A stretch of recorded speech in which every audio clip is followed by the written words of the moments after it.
নমস্কার, আমি শুভ। আপনারা দেখছেন agriculture technology research YouTube channel.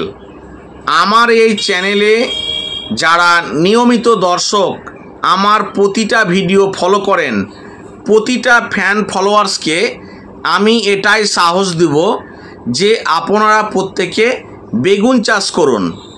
অনেক কৃষক দাদা বেগুন চাষ ঠিকমতো করতে চাইছে না। কেন?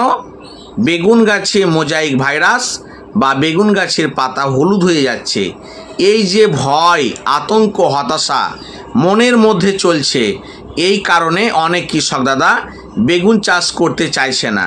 তো এই পরিস্থিতিতে আমি মনে মনে ভাবলাম যে যদি আপনাদের পাশে না দাঁড়ায় তাহলে আগামী দিনে আপনারা হয়তো অনেকে বেগুন চাষ ঠিক মতো করতে চাইবেন না। তাই আপনাদের কথা ভেবেই আজকের এই ভিডিওটি। তবে বেগুনের এই মোজাইক ভাইরাস আগামী দিনে আরও বাড়বে, তাহলে কি আপনি বেগুন চাষ ছেড়ে দেবেন? কখনো না। এই ভাইরাসের সাথে লড়াই করে আপনাকে সঠিকভাবে বেগুন চাষ করতে হবে। এই ভাইরাসকে আপনি খুব সহজে দমন করতে পারবেন, তবে কিছু প্রসেসিং আছে, কিছু সিস্টেম আছে। সেই সিস্টেমগুলি যদি আপনি ভালোভাবে ফলো আপ করতে পারেন বা বেগুন গাছের পরিচর্যা করতে পারেন, তাহলে এই ভাইরাসকে আপনি খুব সহজেই দমন করতে পারবেন। বোঝা গেল? এই ভাইরাস আগামী দিনে যত বাড়ছে, বেগুনের চাষ কিন্তু প্রায় 30% কমে গেছে। তাই আজকের বাজারে বেগুনের দাম আকাশ ছোঁয়া হয়ে গেছে। তো এই জায়গাতে যদি আপনি বেগুন চাষটি সঠিকভাবে করে নিতে পারেন, তাহলে ভালো টাকা উপার্জন করতে পারবেন। এটা হচ্ছে প্লাস পয়েন্ট। বোঝা গেল? তাই আজকের এই ভিডিওতে বেগুনের এই মোজাইক ভাইরাসের হাত থেকে রক্ষা পাওয়ার জন্য কিছু আমি আলোচনা করব। সেই আলোচনাগুলি ভালো করে শুনবেন। আগামী দিনে আপনাদের মধ্যে যে ভয়, হতাশা লুকিয়ে আছে, এগুলো একদম কেটে যাবে। তাছাড়া আমি তো আছি, কোনো টেনশন করবেন না। এই ভাইরাসকে রক্ষা করতে পারবেন কিছু প্রসেসিংয়ের মাধ্যমে। তো চলুন সেই বিষয় নিয়ে আলোচনা করি। বিষয়টি হলো বেগুনের ডগা ও ফল ছিদ্রকারী পোকা। এটা তো সব থেকে ডেঞ্জারাস। এই পোকাকে দমন করার জন্য সব থেকে বেশি খরচ হয়ে যায়, তাই তো? তো এই পোকাকে দমন করার জন্য আপনারা বিভিন্ন দোকান থেকে মিক্সচার তেলবীজ কিনে আনছেন, তাই না? তো মিক্সচার তেলবীজগুলির মধ্যে অনেক ধরনের টেকনিক্যাল দেওয়া থাকে। তো বিভিন্ন কীটনাশক দোকানদার যে সমস্ত টেকনিক্যালগুলি মিক্সচারভাবে তৈরি করে, স্ক্রিনে যেটি দেখতে পাচ্ছেন, এই সমস্ত টেকনিক্যালগুলি দিয়ে মিক্সচার তেলবীজ বানিয়ে থাকে বিশেষভাবে। তো এই টেকনিক্যালগুলি বেগুন গাছে যত বেশি অ্যাপ্লিকেশন করবেন বা স্প্রে করবেন, বেগুন গাছের পোকা খুব দ্রুত তাদের দেহে শক্তিশালী অ্যান্টিবডি তৈরি করছে, যার ফলে দেখবেন পোকা ঠিক মতো আর মরতে চাইছে না। বোঝা গেল? তো বিষয়টি হলো, এখন সব থেকে দেখবেন এই বেগুনের ডগা ও ফল ছিদ্রকারী পোকার থেকে সব থেকে ডেঞ্জারাস হয়ে গেছে হোয়াইট ফ্লাই বা সাদা মাছি। সাদা মাছি দেখবেন কোনো মতে আর ঠিক মতো মরছে না। তো সাদা মাছি কেন মরছে না, আমার এই চ্যানেলে সেই সমস্ত বিষয় নিয়ে আমি অনেকবার আলোচনা করেছি। এগুলো আলোচনা না করলেই নয়, কারণ এই ভাইরাসের পেছনে মূল কারণ হচ্ছে এই হোয়াইট ফ্লাই বা সাদা মাছি। তাই দেখবেন সাদা মাছি এখন ঠিকমতো মরছে না। তাদের জিনগত বৈশিষ্ট্য, তাদের যে জীবনচক্র একদম সারা দেশে ছড়িয়ে গেছে। ভাইরাসের জন্য এই মেন কারণ হচ্ছে সাদা মাছি। তাই সাদা মাছি আজকে মরছে না। বিশেষ করে যারা নীল কালারের পাউডার ব্যবহার করছেন, এই পাউডারটি প্রায় অনেক কৃষক দাদা ব্যবহার করছেন। এটা হচ্ছে নিকোটিনাইল। এই নিকোটিনাইল কত ডেঞ্জারাস কীটনাশক জানেন? এটা হচ্ছে অ্যাসিটামিপ্রিড। এটি যদি বেগুন গাছে বারবার ব্যবহার করেন, তাহলে সাদা মাছি তাদের দেহে খুব দ্রুত অ্যান্টিবডি তৈরি করে ফেলে। তো এই ভুলগুলি প্রায় গত 20 বছর ধরে একই ধরনের প্রসেসিংভাবে চলে আসছে। বা প্রচলন চলে আসছে যে বেগুন গাছে মিক্সচার তেলবীজ চালাতে হবে এবং এই পাউডারটা চালাতে হবে। তাই আজকের এই পরিস্থিতি কিন্তু ভয়ঙ্করভাবে দাঁড়িয়ে গেছে। তো এই কীটনাশকগুলি বা এই পাউডারগুলি বেগুন গাছে মোটো অ্যাপ্লিকেশন করবেন না, বোঝা গেল? তাহলে পোকা তাদের দেহে শক্তিশালী অ্যান্টিবডি তৈরি করতে পারবে না। বেগুনের পোকাকে দমন করার জন্য বাজারে অনেক আরও হাই টেকনোলজি কেমিক্যাল আছে, সেগুলো গাছে স্প্রে করবেন, ভালো রেজাল্ট পাবেন। তো বেগুন গাছে দেখবেন যে এই সমস্ত কীটনাশকগুলি বা টেকনিক্যালগুলি মিক্সচার তেলবীজ যেগুলো কিনছেন, এই তেলবীজগুলি অতিরিক্ত ব্যবহার করার ফলে গাছের বয়স যখন 4 মাস 5 মাস হয়ে যায়, গাছগুলি কেমন যেন দুর্বল হয়ে যায়, তাই না? ছবিতে যেটি দেখতে পাচ্ছেন। তো এরকম কেন হয়? গাছের পাতা যে ক্লোরোফিল সেটা নষ্ট হয়ে যায় বিষের রিয়াকশনের জন্য। তাই আপনাদের বলবো যে মিক্সচার তেলবীজ কোনো কীটনাশক দোকান থেকে কিনবেন না। যেখানে কিনবেন আপনি ফাইল কিনবেন।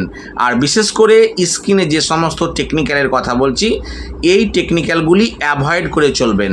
তবে প্রয়োজন ক্ষেত্রে যদি আপনার কাছে পোকার চাপ খুবই থাকে তাহলে 2 থেকে 1 ডোজ আপনি স্প্রে চালাতে পারেন, সে নিয়ে কোনো রকম প্রবলেম হবে না। কিন্তু অতিরিক্ত পরিমাণে কখনো বেগুন গাছে অ্যাপ্লিকেশন মোটেও করবেন না। তবে বেগুন গাছের এই ভাইরাসকে রক্ষা করার জন্য আপনাদের বলবো যে গাছে যেন কোনো রকম সাদামাছি না থাকে। সাদামাছি থাকা মানে গাছের অবস্থা কঠিন খারাপ।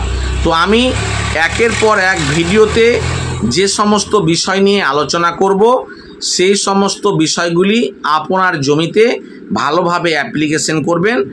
আগামী দিনে আপনাদের মধ্যে যে ভয় হতাশা লুকিয়ে আছে পুরো একদম কেটে যাবে। আমি আছি, আমার প্রতি সেই ভরসাটা রাখতে পারেন। এবং কিছু প্রসেসিং আছে যেটা একটু আগে বললাম, এগুলো অ্যাভয়েড করে চলবেন। তার পাশাপাশি বেগুন গাছে কোন টেকনিক্যালগুলি ব্যবহার করবেন এই ভিডিওর মাধ্যমে বললে ভিডিও 3 থেকে 4 ঘন্টা হয়ে যাবে, তাই না? তাই ভিডিওতে আমি সেরকমভাবে আলোচনা করলাম না। আমি পার্ট করে করে একের পর এক বলতে থাকবো। প্রতিটা ভিডিও ফলো আপ করবেন এবং আপনার বেগুন গাছে স্প্রেটা চালাবেন। তাহলে এই ভাইরাসকে আপনি খুব সহজে দমন করতে পারবেন। কেন চিন্তা করছেন? এই ভাইরাসের জন্য কোনো চিন্তা করবেন না। সাহস রাখুন যে আগামী দিনে বেগুন চাষ করব এবং এই ভাইরাসের সাথে লড়াই করে আমি আগামী দিনে বাঁচব। তো এইভাবে চিন্তা ভাবনা নিয়ে আপনি আগামী দিনে এগিয়ে যাবেন। আপনি বেগুন চাষ শুরু করে দেন। আর আমি একের পর এক যে ভিডিওগুলি দিব, সেই ভিডিওগুলোতে যেগুলো পরামর্শ করার কথা বলো সেগুলো বেগুন গাছে অ্যাপ্লিকেশনটা চালিয়ে যাবেন।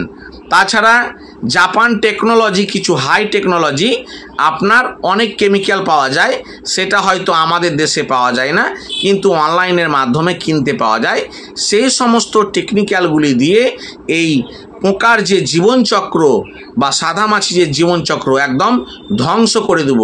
তাহলে আগামী দিনে এই প্রবলেমগুলি আর মোটেও হবে না, বোঝা গেল? তো বেগুনের এই ভাইরাসের হাত থেকে যদি গাছকে বাঁচাতে চান তাহলে অনেক কৃষক দাদাকে বলবো যারা কিছুই বুঝে উঠতে পারছেন না, তারা প্রত্যেকে আমার এই অ্যাড্রেসে যোগাযোগ করবেন। আমি এমনভাবে প্রসেসিং করে আপনাদের বীজগুলো বানিয়ে দিব যে আগামী দিনে কোনো রকম প্রবলেম হবে না, বোঝা গেল? অনেকেই দেখবেন যে কীটনাশক স্প্রে করতে গিয়ে সাদামাছি, মাকড় এবং চষি পোকা এত পরিমাণে বৃদ্ধি হয় যে আর কোনো কীটনাশকই কাজ করছে না। কেন? তারা অ্যান্টিবডি তৈরি করে ফেলেছে। তখন করছেন কি? সাদামাছির জন্য ঘন ঘন স্প্রে, মাকড়ের জন্য ঘন ঘন স্প্রে, চষি পোকা বা চুলচুলে পোকার জন্য ঘন ঘন স্প্রে। তো যদি আপনি বারবার সাদামাছি, চষি পোকা, মাকড়ের জন্য স্প্রে করেন তাহলে আপনার পকেটে কি কোনো টাকা থাকবে? সবই শেষ। তো সাদামাছি, মাকড়, চষি পোকাকে দমন করার জন্য আপনাকে 5 দিন 6 দিন পর পর স্প্রে করতে হয় না, বোঝা গেল? কিছু প্রসেসিং আছে, যেই প্রসেসিংগুলি অনেকে ভুল করছেন বা এখন পর্যন্ত জানছেন না।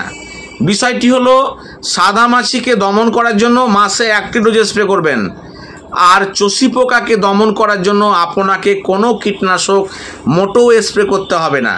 কেন হবে না? আপনি ডগা ও ফল ছিদ্রকারী পোকাকে দমন করার জন্য যে কীটনাশক স্প্রে করবেন বা আমি যেগুলো বলবো সেই কীটনাশকের মাধ্যমেই আপনার গাছের চষি পোকা এমনিতেই চলে যাবে। তো কেন চষি পোকার জন্য স্প্রে করবেন? আর মাকড়ের বংশ ধ্বংস হয়ে যাবে, 2 মাস পর্যন্ত আপনার জমিতে মাকড় আসবে না, এমন টেকনিক্যাল আছে। সেই টেকনিক্যালগুলি আমি ভিডিওতে রীতিমতো আলোচনা করেছি, আবারও করব। তো সেই বিষয়গুলি খেয়াল রেখে বেগুন চাষটি করবেন প্রসেসিংয়ের মাধ্যমে, তাহলে বেগুন চাষ করে ভালো টাকা উপার্জন করতে পারবেন। তো এই বিষয়গুলি নিয়ে আজকের এই ভিডিওতে একটি সংক্ষিপ্ত আমার বক্তব্য ছিল।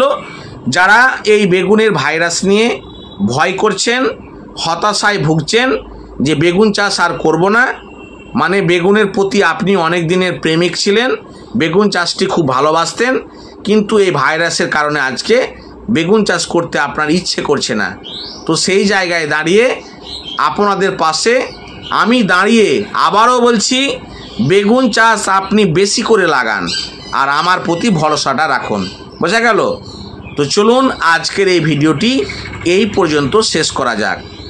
তো প্রত্যেকে জানেন যে আমার একটি কীটনাশকের দোকান আছে। তো বেগুন থেকে শুরু করে সমস্ত ফসলের A to Z যদি ট্রিটমেন্ট নিতে চান তাহলে আমার এই অ্যাড্রেসে যোগাযোগ করবেন, সমস্ত ফসলের A to Z ট্রিটমেন্ট পেয়ে যাবেন। তো চলুন আজকের এই ভিডিওটি এই পর্যন্ত শেষ করা যাক। নমস্কার।